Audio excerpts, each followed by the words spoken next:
Ceci est un livre audio autogénéré par Google. Collection Théoria. DIRIGEE par Pierre-Marie Sigaud, avec la collaboration de Bruno Berard. Ouvrage paru.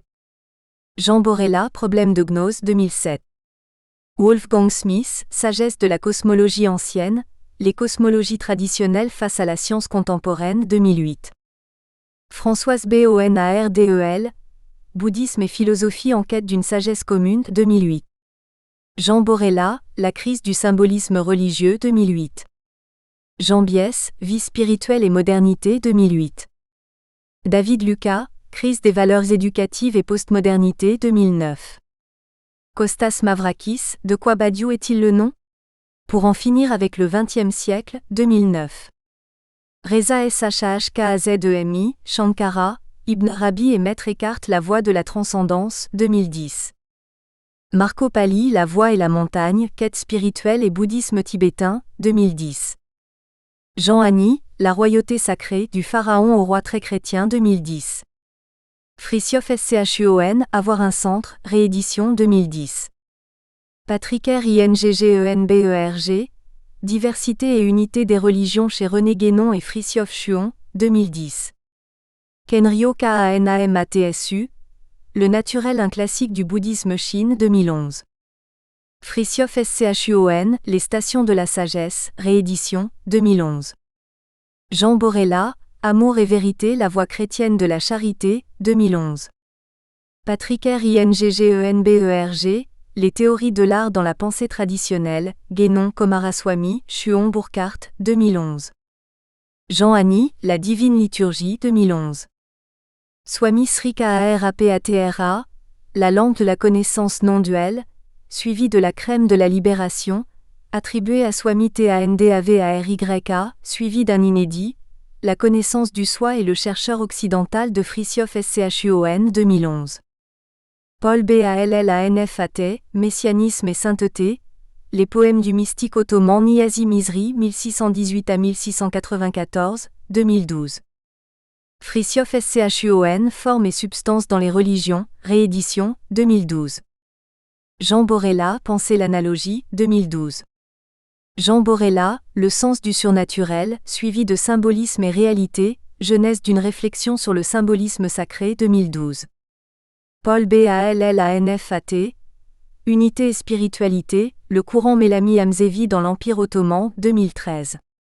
Michel Durance et Guillaume de Tanoworn, Dieu ou l'éthique? Dialogue sur l'essentiel 2013.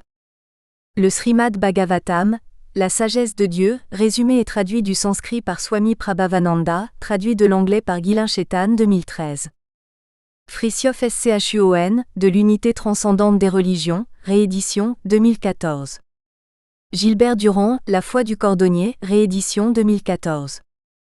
Robert Bolton, Les âges de l'humanité, essai sur l'histoire du monde et la fin des temps, traduit de l'anglais par Jean-Claude Perret, 2014. Mahmoud Erol Kilic, Le soufi et la poésie, poétique de la poésie soufie ottomane, traduit du turc par Paul Balanfa, 2015. John Praskevopoulos, L'appel de l'infini, La voie du bouddhisme Chine, traduit de l'anglais par Ghislain Chetan, préface de Patrick Laude, 2015. Jean Borella, Aux sources bibliques de la métaphysique, 2015. Frithiof Schon, Christianisme et Islam, Vision d'œcuménisme ésotérique, réédition, 2015. Frithiof Schon, De tout cœur et en l'esprit, Choix de l'être d'un maître spirituel, traduit de l'allemand par Ghislain Chetan, 2015. Jean Borella, Lumière de la théologie mystique, 2015. Jean Borella, Histoire et théorie du symbole, 2015. Patrick Laude, Apocalypse des religions, Pathologie et dévoilement de la conscience religieuse contemporaine 2016. Jean Borella, Marxisme et sens chrétien de l'histoire 2016.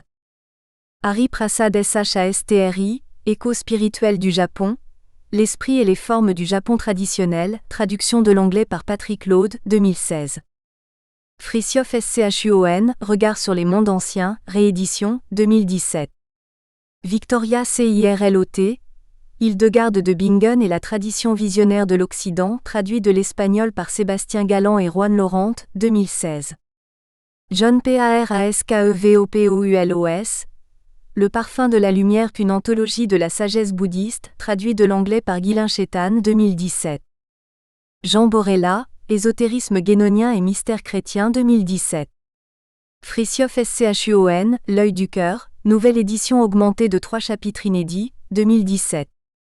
Luc Olivier d'Algange, Le déchiffrement du monde, la gnose poétique d'Ernst Jünger 2017. Louis Saint-Martin, Sagesse de l'astrologie traditionnelle, Essai sur la nature et les fondements de l'astrologie, 2018.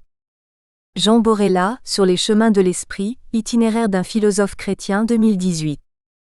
Frithiof Schon, Du divin à l'humain, tour d'horizon de métaphysique et d'épistémologie, réédition, 2018. Jean Borella, L'intelligence et la foi 2018. Jean-Pierre Laurent, Guénon au combat, Des réseaux en mal d'institution 2019. Jacques Viret, Le retour d'Orphée, L'harmonie dans la musique, le cosmos et l'homme 2019. Jean Borella, Le sens perdu de l'écriture, exégèse et herméneutique 2019. Swami Satcidanandendra Sarasvati, Doctrine et méthode de l'Advaita Vedanta, traduit de l'italien par Alessandra Tamanti 2020. Yunus Emre, L'amour de la poésie, les poèmes spirituels de Yunus Emre, traduction de Paul Balanfa, 2020. Paul Ballanfat, Poésie en ruine, la pensée et la poétique de Yunus Emre 2020. Frithiof Schon, Racine de la condition humaine, réédition, 2020. Luc Olivier d'Algange, L'âme secrète de l'Europe, œuvre, mythologie, cités emblématiques, 2020. Jean Borella, René Guénon et le guénonisme, enjeux et questionnements, 2020. Michael Rabier, Nicolas Gomez Davila, Penseur de l'antimodernité, vie, œuvre et philosophie, 2020. Swami Kedarnath, Introduction à la philosophie indienne de la connaissance de l'absolu selon Sri Mahanandamayi, 2021. Frithiof Schon, Image de l'esprit, Shinto, bouddhisme, yoga 2021. Michel, La modernité, des idées chrétiennes devenues folles, 2021. Michel Douce, La figure d'Abraham dans la Bible et le Coran, 2021. Avant-propos.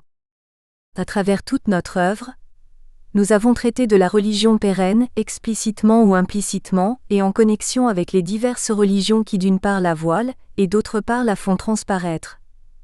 Et nous croyons avoir donné de cette Sophia primordiale et universelle un aperçu homogène et suffisant, malgré notre manière discontinue et sporadique de nous y référer. Mais la Sophia perennis est de toute évidence inépuisable et n'a pas de limite naturelle, même dans un exposé systématique tel que le Vedanta. Ce caractère de système n'est d'ailleurs ni un avantage ni un désavantage. Il peut être l'un ou l'autre suivant le contenu. La vérité est belle sous toutes ses formes. En fait, il n'y a aucune grande doctrine qui ne soit pas un système, et aucune qui s'exprime d'une façon exclusivement systématique. Comme il est impossible d'épuiser tout ce qui se prête à l'expression, et que la répétition en matière métaphysique ne saurait être un mal, il vaut mieux être trop clair que de ne l'être pas assez. Nous avons cru pouvoir revenir à nos thèses de toujours, soit pour proposer des choses que nous n'avions pas encore dites, soit pour exposer d'une manière utilement nouvelle celles que nous avions dites. Si le nombre des données fondamentales d'une doctrine, par définition abstraite, est plus ou moins limité par la force des choses, c'est la définition même d'un système car les éléments formels d'un cristal régulier ne sauraient être innombrables. Il n'en va pas de même des illustrations ou des applications, qui sont sans limite, et dont la fonction est de mieux faire saisir ce qui de prime abord paraît n'être pas assez concret. Encore une remarque, d'ordre plus ou moins personnel celle-ci. Nous avons grandi à une époque où on pouvait encore dire sans devoir rougir de sa naïveté que 2 et 2 font 4. Où les mots avaient encore un sens et voulaient dire ce qu'ils veulent dire. Où on pouvait se conformer aux lois de la logique élémentaire ou du sens commun, sans devoir passer par la psychologie ou la biologie ou la soi-disant sociologie, et ainsi de suite. Bref, où il y avait encore des points de référence dans l'arsenal intellectuel des hommes. Nous voulons faire entendre par là que notre façon de penser et notre dialectique sont délibérément désuètes. Et nous savons d'avance, car cela est trop évident que le lecteur auquel nous nous adressons nous en saura gré. Prémisse épistémologique. Le terme de philosophia perennis, qui est apparu dès la Renaissance et dont la néoscolastique a fait largement usage, désigne la science des principes ontologiques fondamentaux et universels. Science immuable comme ses principes mêmes et primordiale du fait même de son universalité et de son infaillibilité. Nous utiliserions volontiers le terme de sophia perennis pour indiquer qu'il ne s'agit pas de philosophie, au sens courant et approximatif du mot, lequel suggère de simples constructions mentales, surgies de l'ignorance, du doute et des conjectures, voire du goût de la nouveauté et de l'originalité, ou encore nous pourrions user du terme de religio perennis en nous référant alors au côté opératif de cette sagesse, donc à son aspect mystique ou initiatique. Et c'est pour rappeler cet aspect, et pour indiquer que la sagesse universelle et primordiale engage l'homme entier, que nous avons choisi pour notre livre le titre de Religion pérenne, pour indiquer aussi que la quintessence de toute religion est dans cette religio métaphysique, et qu'il faut connaître celle-ci si l'on veut rendre compte de ce mystère à la fois humain et divin qu'est le phénomène religieux. Or, rendre compte de ce phénomène surnaturellement naturel est assurément l'une des tâches les plus urgentes de notre époque. Quand on parle de doctrine, on pense tout d'abord, et avec raison, à un éventail de concepts concordants, mais il faut tenir compte aussi de l'aspect épistémologique du système envisagé, et c'est cette dimension qui elle aussi fait partie de la doctrine, que nous voulons examiner ici à titre introductoire. Il importe de savoir avant tout qu'il est des vérités qui sont inhérentes à l'esprit humain mais qui en fait, sont comme ensevelies au fond du cœur, c'est-à-dire contenues à titre de potentialité ou de virtualité dans l'intellect pur. Ce sont les vérités principielles et archétypiques, celles qui préfigurent et déterminent toutes les autres. Y ont accès intuitivement et infailliblement, le gnostique, le pneumatique, le théosophe, au sens propre et originel de ces termes, et y avait accès par conséquent le philosophe selon la signification encore littérale et innocente du mot. Un Pythagore ou un Platon, et en partie même un Aristote, en dépit de sa perspective extériorisante et virtuellement scientiste. Et ceci est de première importance. S'il n'y avait pas le pur intellect, la faculté intuitive et infaillible de l'esprit immanent, il n'y aurait pas non plus la raison, car le miracle du raisonnement ne s'explique et ne se justifie que par celui de l'intellection. Les animaux n'ont pas la raison parce qu'ils sont incapables de concevoir l'absolu.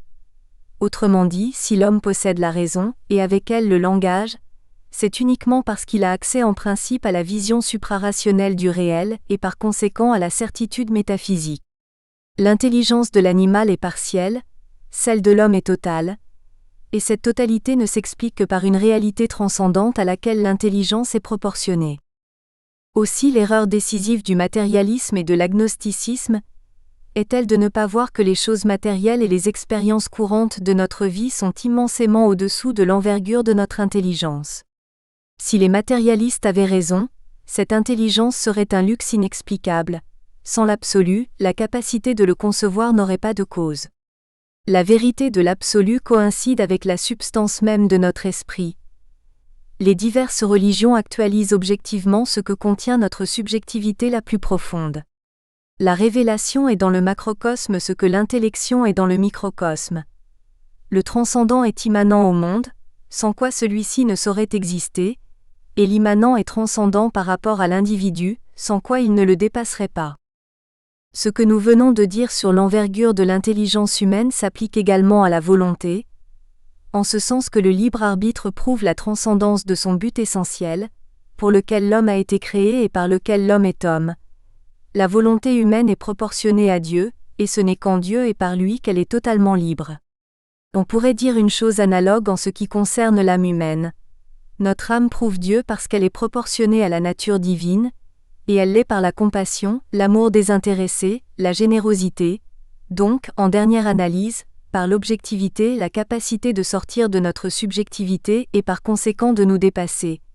C'est là ce qui caractérise précisément l'intelligence et la volonté de l'homme. Et c'est dans ces fondements de la nature humaine, image de la nature divine, que s'enracine la religio perennis, et avec elle toute religion et toute sagesse. Discerner, c'est séparer le réel et l'illusoire, l'absolu et le contingent, le nécessaire et le possible, à accent circonflexe TMA accent circonflexe et MEA. Au discernement se joint complémentairement et opérativement, la concentration, qui unit, c'est la prise de conscience plénière à partir de la méa terrestre et humaine, de l'atma à la fois absolu, infini et parfait, sans égal, sans limite et sans faille. Selon certains pères de l'Église, Dieu est devenu homme afin que l'homme devienne Dieu. Formule audacieuse et elliptique que nous paraphraserons d'une manière védantine en disant que le réel est devenu illusoire afin que l'illusoire devienne réel. Athème à accent circonflexe s'est fait méa afin que méa réalise à accent circonflexe tma accent circonflexe. L'absolu dans son trop-plein projette la contingence et s'y en un jeu de réciprocité dont il sortira vainqueur, lui qui seul est. Il y a dans l'univers le connu et le connaissant. En A accent circonflexe TMA accent circonflexe, les deux pôles sont unis. L'un se trouve inséparablement dans l'autre, tandis qu'en méa cette unité se scinde en sujet et objet. Suivant le point de vue ou suivant l'aspect, A accent circonflexe TMA accent circonflexe est soit la conscience absolue, le témoin universel, le pur. Nous espérons que vous avez apprécié cet aperçu. Pour continuer à écouter ce livre audio sur Google Play Livres, utilisez le lien dans la description de la vidéo.